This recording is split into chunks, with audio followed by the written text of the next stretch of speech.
Got a couple cracks too. I heard it. Oh. Good one. Yeah, I heard it. It went clink. Ready? Ready. Hello, everyone. Hello, everyone. Today we are doing lesson 130. It is impossible to see two worlds, and chapter 12, the Holy Spirit's curriculum, section 7, looking within, which is something I've talked a lot about. Alex? Chapter 12, the Holy Spirit's curriculum, section 7, looking within. 1. Miracles demonstrate that learning has occurred under the right guidance. For learning is invisible, and what has been learned can be recognized only by its results. Its generalization is demonstrated as you use it in more and more situations. You will recognize that you have learned there is no order of difficulty in miracles when you apply them to all situations. There is no situation to which miracles do not apply, and by applying them to all situations, you will gain the real world. For in this holy perception, you will be made whole, and the atonement will radiate from your acceptance of it for yourself and everyone the Holy Spirit sends you for your blessing. In every child of God his blessing lies, and in your blessing of the children of God is his blessing to you. Yes. So, miracles are demonstrating that the learning has occurred. So once you've learned the lesson, it's the miracle of the understanding coming in and you seeing it differently. That is the miracle, folks. That you are able to see whatever it is differently. That is the miracle.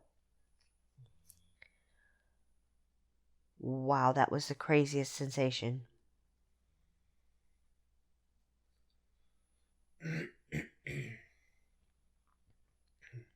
Everything just like my eyes crossed, everything blurred, and my tongue felt swollen in my mouth for a second.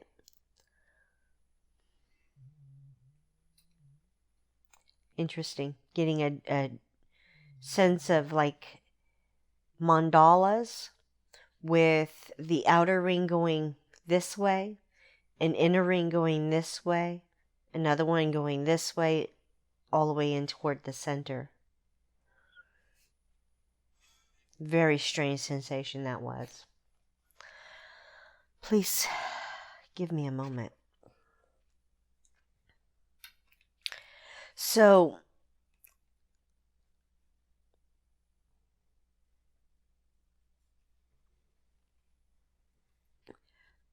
as it says here, the learning is invisible. It's the understanding that you come to within you.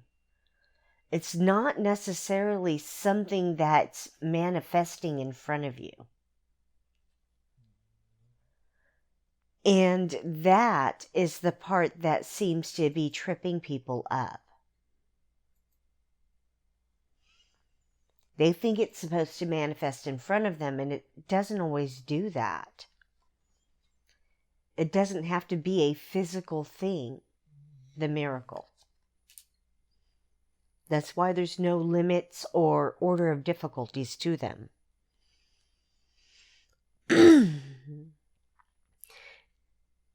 In the generalization it speaks of here, it is how once you grasp the understanding that it becomes a generalization for everything. It's like I shared yesterday, folks, about judgments.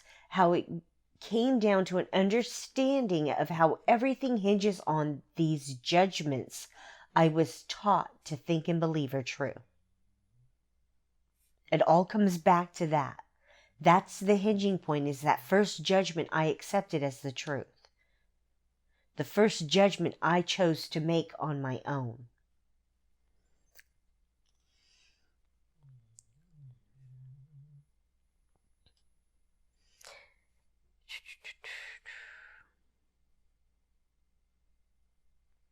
And it's true. The atonement does radiate from you after you've accepted it. It radiates from you. Your brothers witness it. They see it. They feel its presence within you.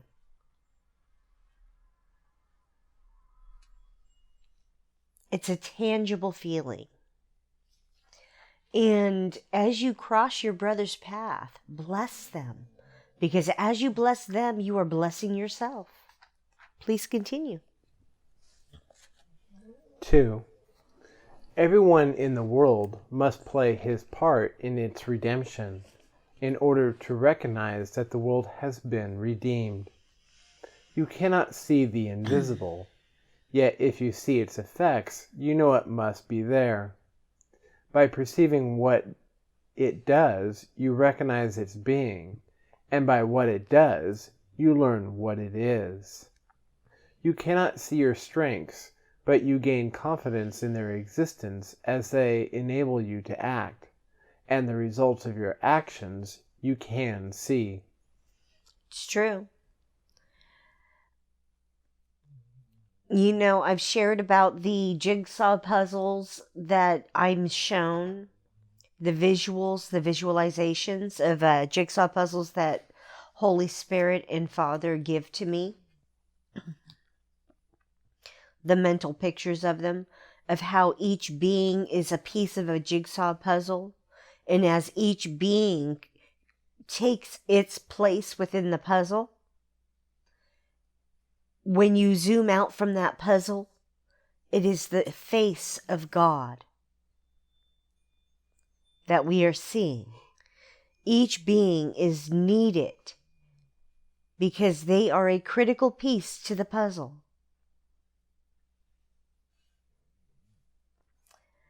And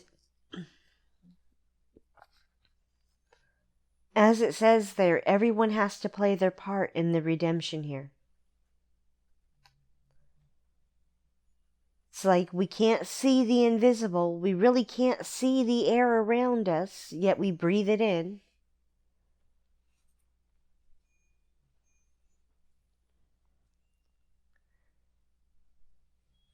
And yet we feel the effects of the air on our skin.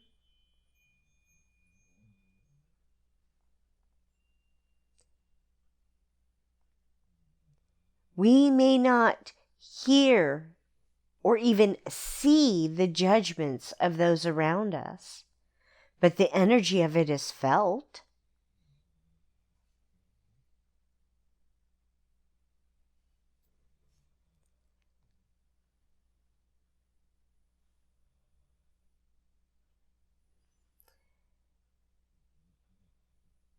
Sometimes, folks, not everything is as it seems.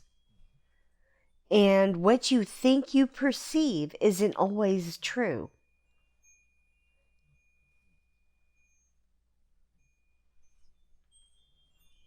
And sometimes there's other things working in the background that you can't see. There's other energies at play that are happening, that are unfolding so that lessons can be learned. There's all kinds of things that are going on here that we have no comprehension of because we always stay on the surface in everything. It's talking about there being deeper purpose to everything.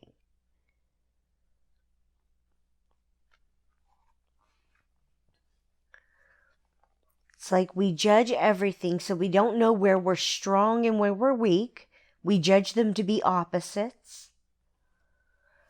And in everything, we have to understand that we're not able to guide ourselves in any of this.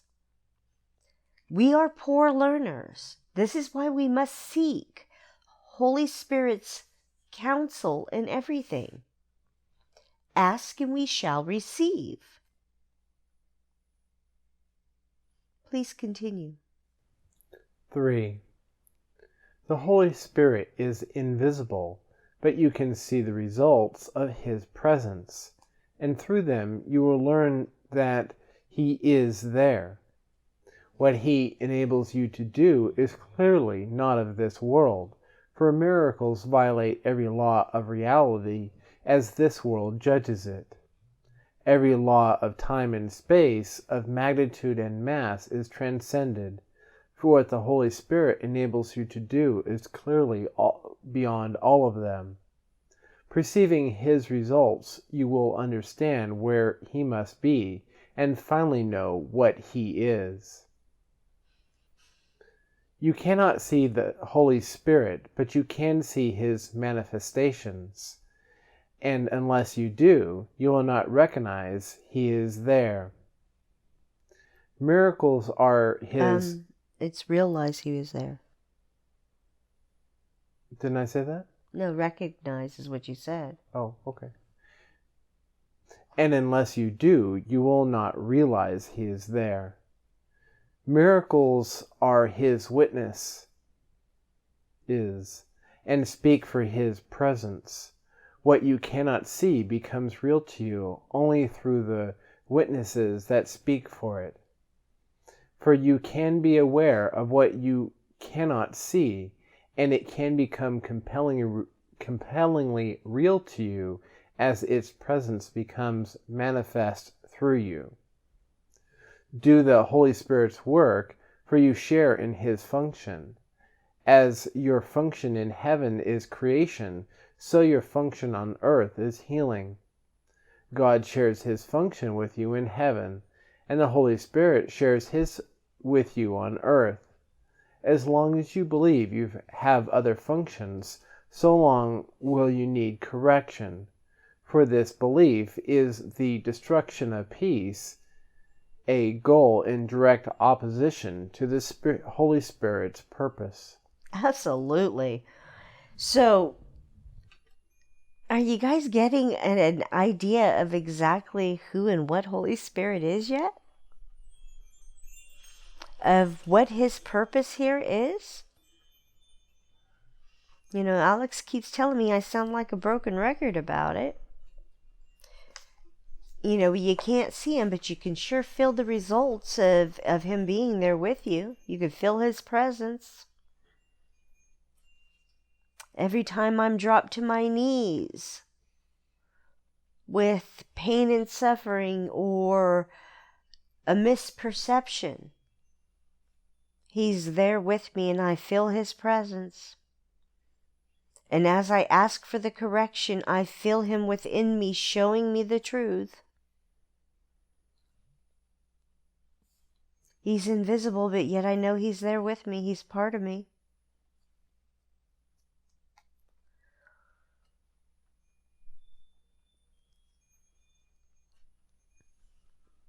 You know, these things they're talking about what He enables us to do.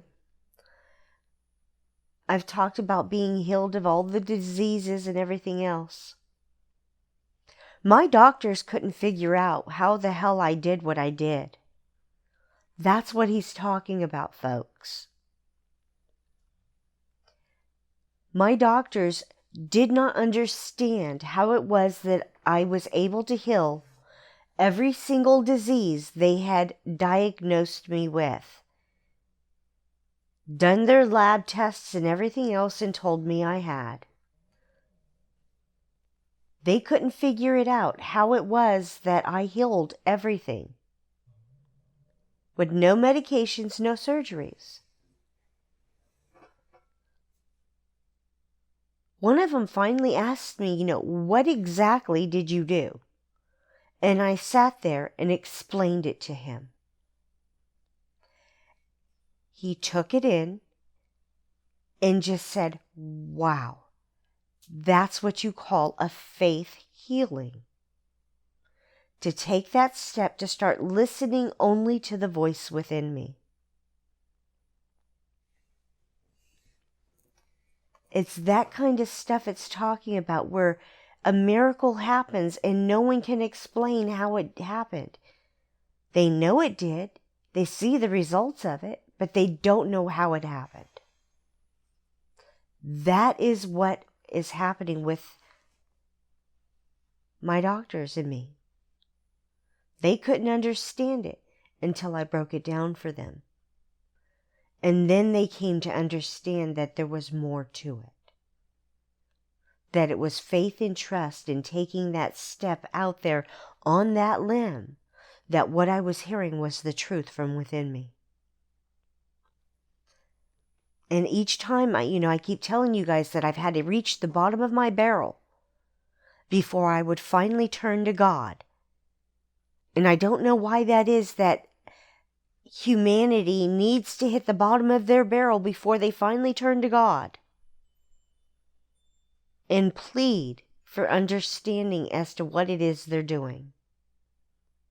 But that seems to be the case.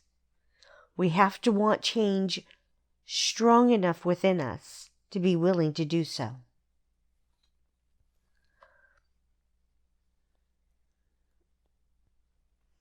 And I see Holy Spirit's work all around me constantly. Every time I'm connecting and interacting with my brothers, I see Him at work through me. I feel Him stepping into me and speaking to my brothers.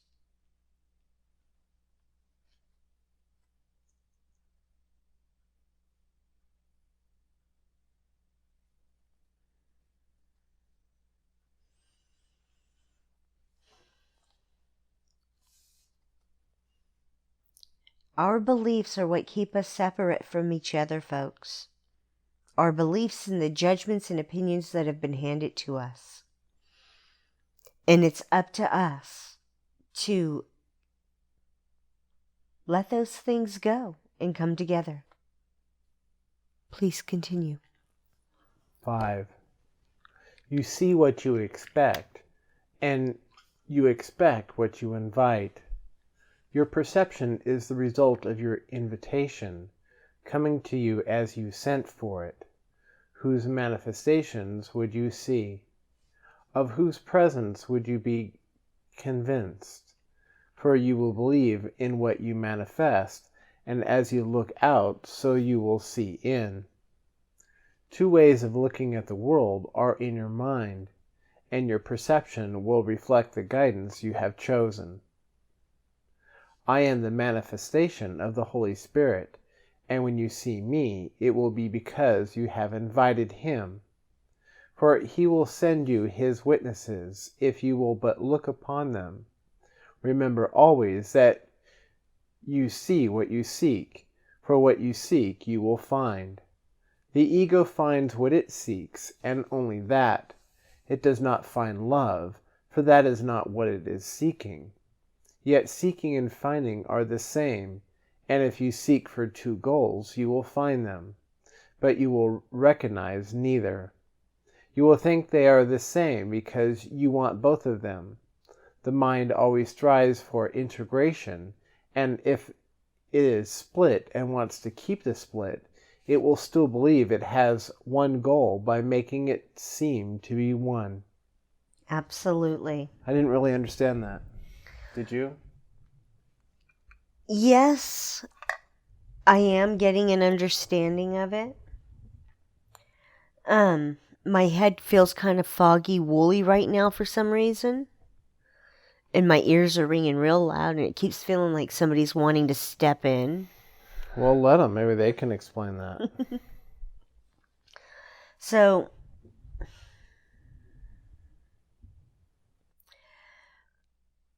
in that first paragraph there in 5, where it's talking about you see what you expect and you expect what you see. When you have an expectation of something, you manifest that in front of you. And it's that manifestation that causes you to close your mind to any other possibility out there, to make it so that you cannot see any other option available to you in those moments. And when you have the expectation put out there like that, that's the only thing you invite in. That's the only thing you're asking to see in those moments. And your perception will be a result of what you are choosing to believe. So if that is what you're wanting to experience, then that's what you're inviting in. That is all you will perceive out there. You project out there what it is that you believe. We've talked about this before, folks. You only see what you believe. And believe it or not, it's that stuff that you focus on that you yourself are manifesting. The more energy you put into the belief of that thing, that negative, fearful thing, the more power you give it to manifest and become true, to become real. And as it says here, you have two ways of looking at the world within your own mind. You have been taught the way to think with the ego. We are showing you a way of how to think with the Holy Spirit. Those are the two different ways within your own mind. Each of them are a choice you have made.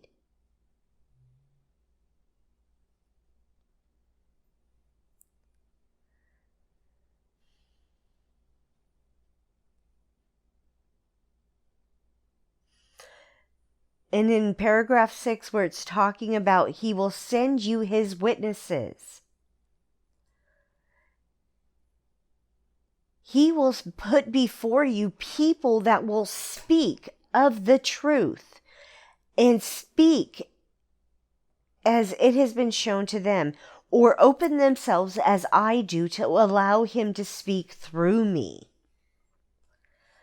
And those are the witnesses he speaks of, that will speak of what it is they have believed to be true. What they are being shown is the truth. And in everything, they are standing in their light of truth so that you may witness this truth through them. And they are witnessing for you the truth that he has shown them. They witnessed it through him and now are sharing it with you. Just as we are. And remember here, folks, that it is what you're seeking that is being shown to you in those moments. Judge it not. Stop judging the messenger for who you think and believe them to be. Instead, listen to the message, for that is what is important. Not the messenger, but the message. The messenger is no more than a radio in those moments. They are no more than a loud phone speaker giving voice to the message that you need to receive. Hear the message. Ignore the messenger.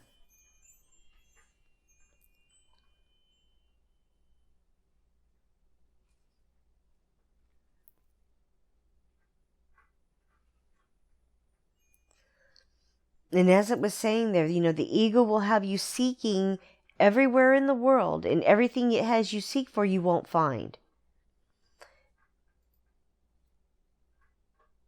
You can't have both of them. You got to choose one, Holy Spirit or ego. Which thought system, which one are you going to choose? They're in your own mind. You have to choose. And continue choosing each and every time. It's not just a one-time thing, folks. This is something that is going to be continuous. Every moment of your life, you will have to choose Holy Spirit and only Holy Spirit. In every decision, every act, every action you make. Please continue. 7. I said before that what you project or extend is up to you, but you must do one or the other, for that is a law of mind, and you must look in before you look out. As you look in, you choose the guide for seeing, and then you look out and behold his witnesses. This is why you find what you seek. What you want in yourself, you will make manifest, and you will accept it from the world because you put it there by wanting it. When you think you are projecting what you do not want, it is still because you do want it. This leads directly to disassociation, for it represents the acceptance of two goals, each perceived in a different place, separated from each other because you made them different. The mind then sees a divided world outside itself, but not within. This gives it an illusion of integrity and enables it to believe that it is pursuing one goal. Yet, as long as you perceive the world as split, you are not healed. For to be healed is to pursue one goal, because you have accepted only one and want but one. Yeah. Did you get all that? No. I was hoping you were going to have that step in again. That was very helpful. I probably will. This seems to be pretty jam-packed. And if you guys haven't noticed, it's like 1:30 in the morning for us. It's been a really long day. By the way, this is the last paragraph of today's lesson. Really? I thought it was the whole... No. Tomorrow is 8 through 15. I was just looking at that. Okay. Woohoo. Thank you. You're welcome. Yay. So, we've talked about projection, folks, and how we project out what we believe and we perceive it in front of us. And how we choose to project or extend is completely up to us. And we must do one or the other. If we're with our ego mind, we're projecting. If we're with Holy Spirit, we're extending. Big difference between the two.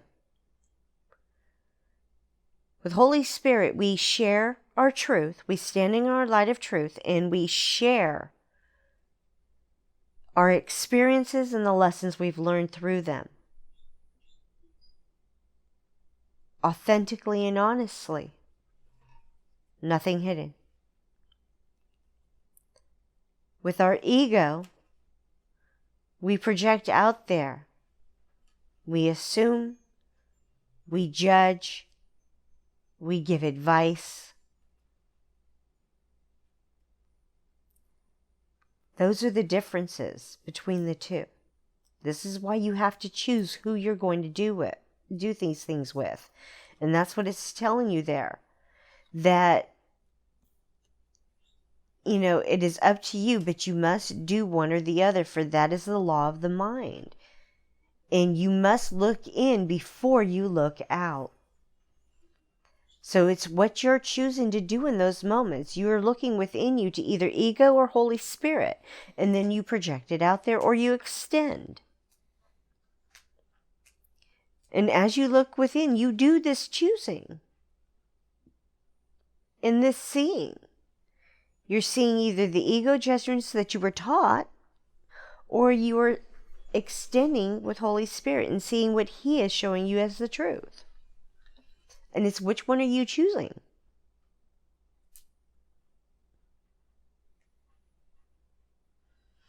And it's true, what you want, you will make manifest. So really think about what it is you're wanting in your life. I mean, granted, wealth, success are all fine and dandy. It's like I ran across a story earlier today on Facebook.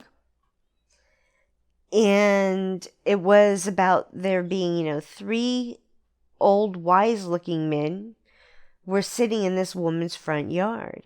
And she came outside and asked them, what are you doing sitting in my yard? What can I do for you, gentlemen? And they said, we're the 3 wise men. We're wealth, success, and love. And she's like, why don't you all come in out of this heat? And they're like, none of us go in together. You can only choose one of us to enter. Why don't you go back in and talk to your husband in family and see which one you all would like to have come in? She goes in and she talks to her husband, and he's all, how about wealth? And she's like, well, how about success? Well, their daughter-in-law sitting across the room listening to this, she's like, how about love? If you bring in love, then we'll have our house filled with love. And so they all agree that that would be best, and she goes out and invites love in. Well, as soon as love gets up and starts walking in, success and wealth follow. And she's like, wait a minute, I thought you said you guys don't come in together. And wealth looks at her and says, but if you had invited me or success, then it would have been just me or success. And no love would come in and neither success with either one of us. But you invited love, and with love comes wealth and success. So you chose the right path. You chose love. And that's what this is bringing to mind for me. That choice. Ego has you choosing wealth and success. Holy Spirit has you choosing love. You can have wealth or you can have success. You might be able to get a little bit of both of those together, but very seldom does love come with it. Usually it doesn't. Think about all those movie stars and rock stars out there. None of them are happy. None of them are joyful. If you listen to the stuff that they sing about, it's not happy and joyful.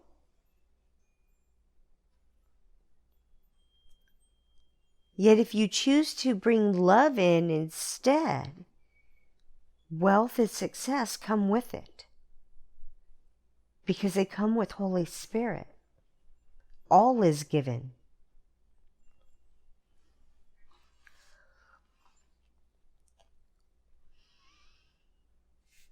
You know what it's talking about there about the disassociation?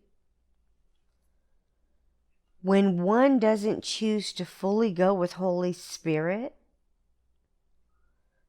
when they choose to stick with the ego mind, it's like they become an enlightened ego. They're still sitting there spewing out the judgments, the advice, the opinions, judging whether or not something's good, bad, right, or wrong.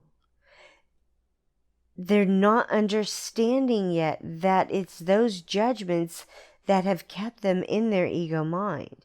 They are not with Holy Spirit in those moments. And that's part of what it's talking about there. Recognizing when you're getting caught up in your ego mind and to step back with Holy Spirit. To choose again and choose differently this time. That every time you choose ego, you are disassociating yourself from Holy Spirit. It's like I keep coming back to these ACIM teachers out there that have these, reverend titles and everything else, holding up a piece of paper as if it gives them some right. Some knowing more than someone else. And it's that kind of disassociation. It's like they're putting a wall between themselves and their brothers in those moments.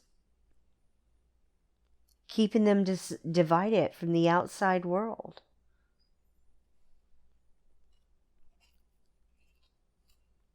And they're still stuck in that split world, folks. That's what it was talking about with that. All right, that was Chapter 12, The Holy Spirit's Curriculum, Section 7, Looking Within, paragraphs 1 through 7. Let's move on to the lesson of the day. Are you sure that yeah. Oh yeah, you're right. All right, let's move on to the lesson of the day. Alex? Lesson 130. It is impossible to see two worlds. Perception is consistent. What you see reflects your thinking, and your thinking but reflects your choice of what you want to see. Your values are determiners of this. For what you value, you must want to see, believing what you see is really there. No one can see a world his mind has not accorded value, and no one can fail to look upon what he believes he wants. Yet who can really hate and love at once? Who can desire what he does not want to have reality? And who can choose to see a world of which he is afraid? Fear must make blind, for this its weapon is. That which you fear to see you cannot see. Love and perception thus go hand in hand, but fear obscures in darkness what is there. It's true. Perception is always consistent. By your choice of going with ego or Holy Spirit, you are choosing which you are going to perceive with. If you're going with ego, you're projecting out. So you will perceive your own projections, your judgments. If you're going with Holy Spirit, you extend out. So you perceive what you extend. Because that is what you can see.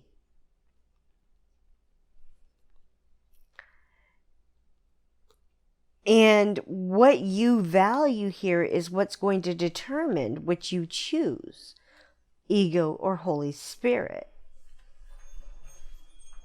The things of the world are of the ego. The material goods and gains.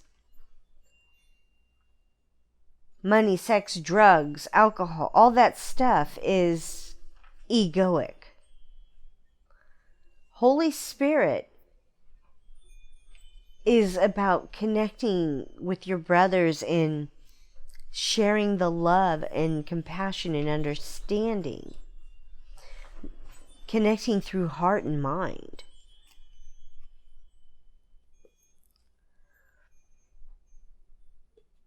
And what you don't want, what you fear, is what you reject. And you fear what you don't understand. And you fear it to be something it's not because you do not understand it.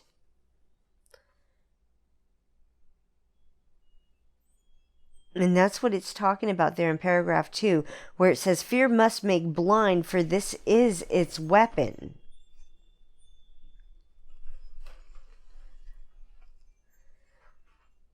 That which you fear to see, you cannot see. It completely blindfolds you so you cannot see it.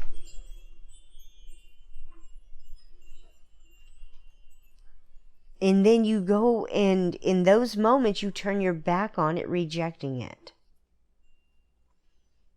And it's true what it's talking about there. Love and perception go hand in hand, and fear is obscures in darkness. What is there? Please continue. What then can fear project upon the world? What can be seen in darkness that is real? Truth is eclipsed by fear, and what remains is but imagined. Yet what can be real in blind imaginings of panic born?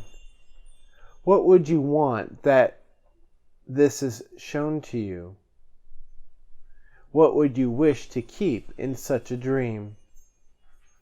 Fear has made everything you think you see, all separations, all distinctions, and the multitude of differences you believe make up the world, They are not there.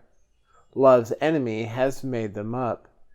Yet love can have no enemy, and so they have no cause, no being, and no consequence. They can be valued, but remain unreal. They can be sought, but they cannot be found. Today we will not seek for them, nor waste this day in seeking what cannot be found. It's true. When you recognize that your fears have no grounds, no bounds for reality, that none of it's true, none of it's real, none of it has any meaning unless you've chosen to give it meaning, all the crap falls away, and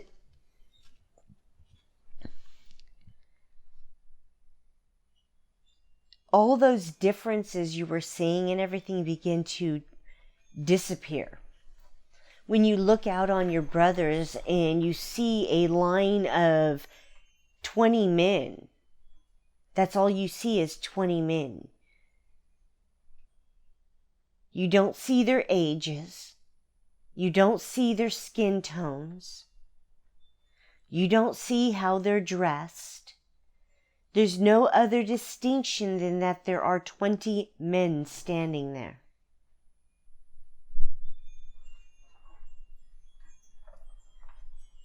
Or if there's men and women, you still see that there are just 20 beings standing there. No distinctions. All separations just fall away. You don't see them as being any different than you in any way. You stop seeing that there's any kind of differences between anyone. You recognize how all of us are thinking, seeing, saying, doing what we were taught to do. And that many have not stopped to question what they're doing. And yet many are starting to question.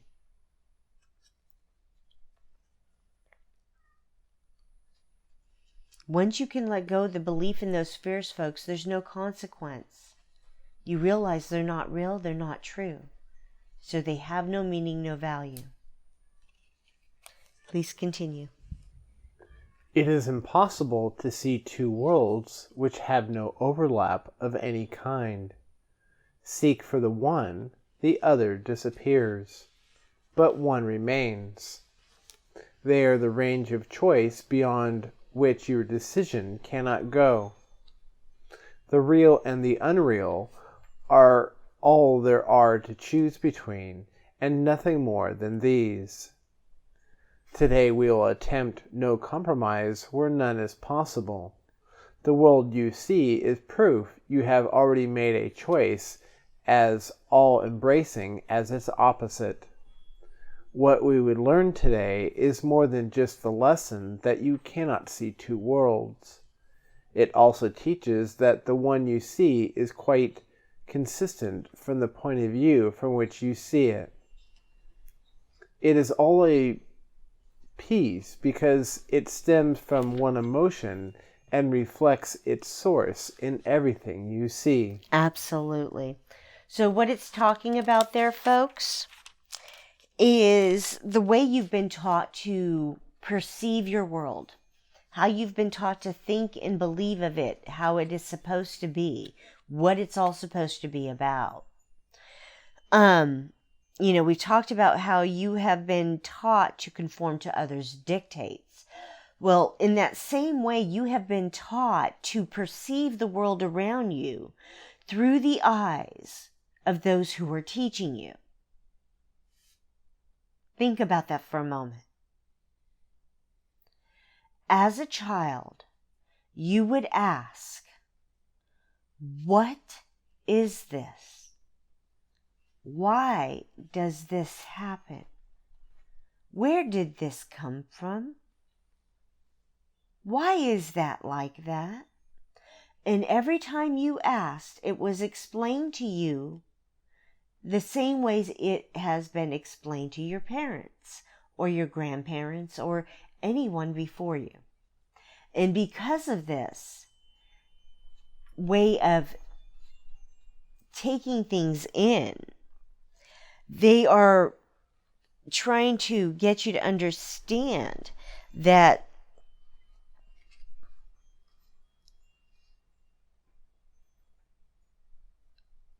all of this stuff stems from that stuff you have been taught. And that the one emotion that is the basis of all of these things was fear.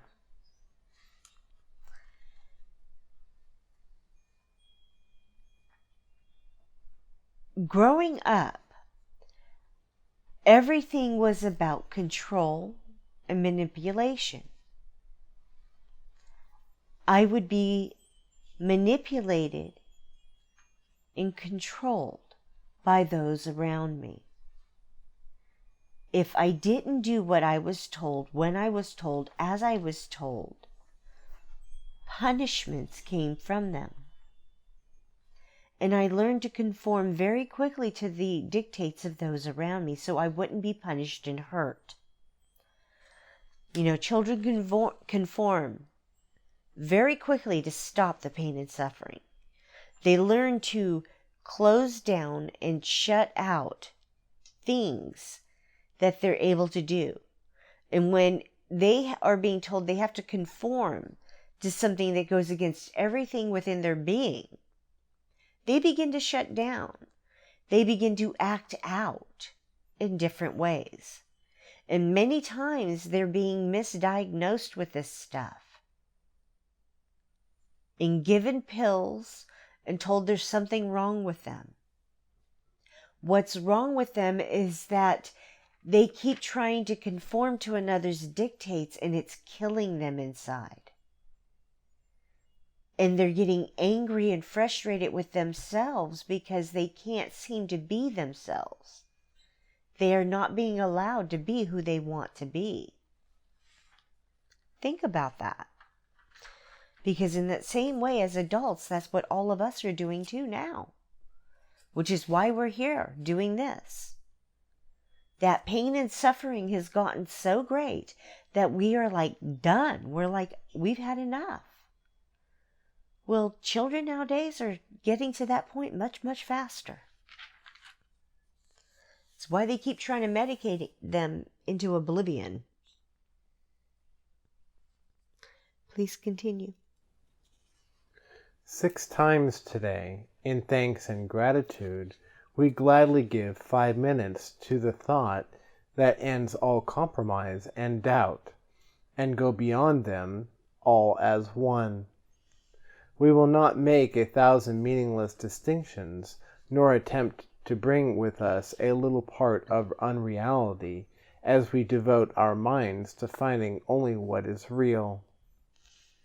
Begin your searching for the other world by asking for a strength beyond your own, and recognizing what it is you seek.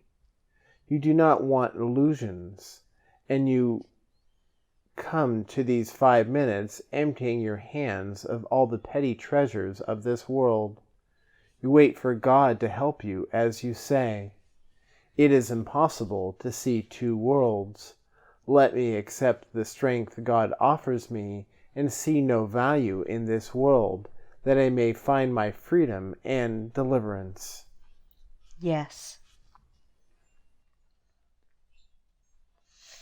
So, 6 times today, in thanks and in gratitude, for 5 minutes each time, they're asking you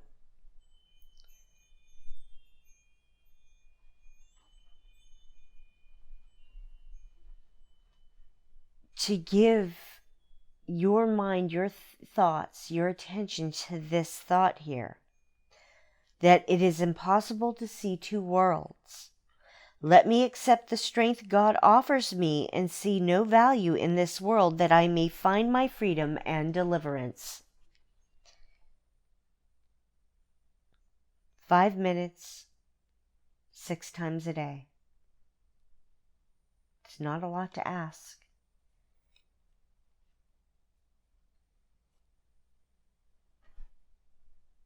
All you have to do is choose whose eyes you want to see with, ego or Holy Spirit. Please continue. God will be there, for you have called upon the great unfailing power which will take this giant step with you in gratitude. Nor will you fail to see his thanks expressed in tangible perception and in truth. You will not doubt what you will look upon, for though it is perception, it is not the kind of seeing that your eyes alone have ever seen before. And you will know God's strength upheld as you made this choice.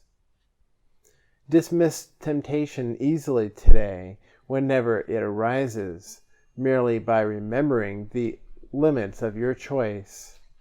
The unreal or the real, the false or true is what you see, and only what you see. Perception is consistent with your choice, and hell or heaven comes to you as one. Accept a little part of hell as real, and you have damned your eyes and cursed your sight, and what you will behold is hell indeed. Yet the release of heaven still remains within your range of choice, to take the place of everything that hell would show you. All you need say to any part of hell, whatever form it takes, is simply this: it is impossible to see two worlds. I seek my freedom and deliverance, and this is not a part of what I want. Absolutely. Thank you so much. You're welcome. So, it's asking you to dismiss your temptations, to give in to those egoic fears and beliefs that something is going wrong, something is bad, something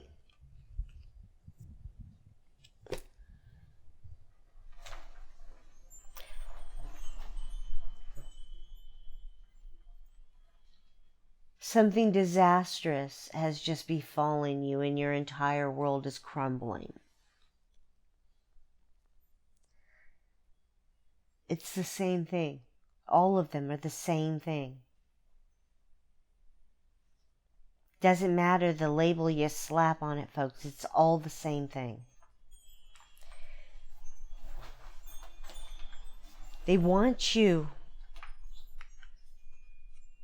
to recognize that you're the one with the power here to choose what it is you want to do, who it is you want to follow, Holy Spirit or ego. And every time the ego pops its little head up, you're to dismiss what it's showing you as not the truth, and to turn to Holy Spirit instead and ask for the truth. This is what they're asking. Very simple.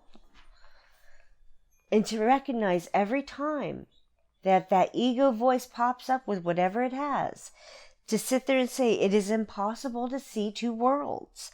I seek my freedom and deliverance, and this is not part of what I want. Every time the ego pops its ugly little head up and starts talking its bullshit, that is what you are to say to him. I am not wanting you. I prefer Holy Spirit. All right, everyone. That was lesson 130. It is impossible to see two worlds, with the correlating chapter text of chapter 12, the Holy Spirit's curriculum, section 7, looking within, paragraphs 1 through 7. Thank you for joining us tonight. My name is Sabrina Reyenga. And my name is Alex Reyenga. Hugs, love, light, and blessings on your journey, my brothers. You are loved. We love you. Thank you for joining us. Please be the light you are meant to be. Please be the light we know you to be. Please be the light we see you to be. Please choose to be the light. Blessings on your journey, my brothers. You are loved. We love you. Have a glorious day.